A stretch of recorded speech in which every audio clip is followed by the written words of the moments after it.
I found my best friend's journal and realized she'd been in love with me the whole time. I've been friends with Rachel for years.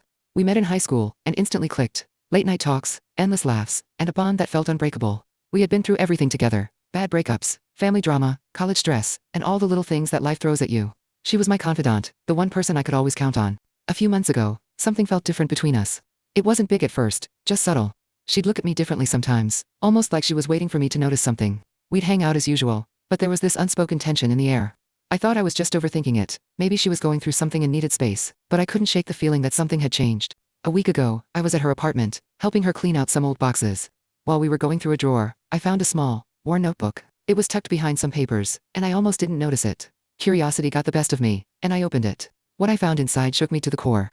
It was her journal, but not just any journal. It was filled with entries about me, every little moment we shared, every laugh, every hug, and every time I looked at her in a way that made her heart skip a beat. There were pages and pages of her thoughts, her hopes, her fears, and the deep feelings she'd been carrying for years. The most painful part was realizing how much she had kept from me. How many times she had to pretend everything was fine, even when it wasn't. She wrote about how she'd always been in love with me, but didn't know how to tell me, afraid of ruining our friendship. There were even entries where she expressed how she felt like she was losing me, and how the thought of being just friends wasn't enough for her anymore. I felt guilty. So guilty.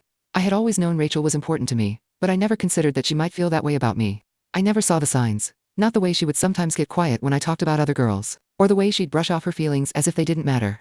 I had been blind to it all. When she came back into the room, I didn't know what to say. She noticed the journal in my hands immediately, and her face turned pale. I could see the hurt in her eyes, the shame, the fear. I didn't have the words to comfort her, not when I was still processing what I had just read. I wanted to tell her everything would be okay, that our friendship wasn't ruined, but I wasn't sure anymore. Could I ever see her the same way? Was I capable of feeling the same? We sat in silence for what felt like hours. Finally, I said, "Rachel, I had no idea." She looked at me, tears in her eyes. "I know, I didn't want you to. That was the last time we talked about it. Things have been different between us ever since. The tension is still there, but it's quiet now, lingering in the background of our friendship. I don't know what the future holds for us. Maybe we'll move past this, maybe we won't, but for now, I'm just trying to figure out how to heal the friendship that's changed forever."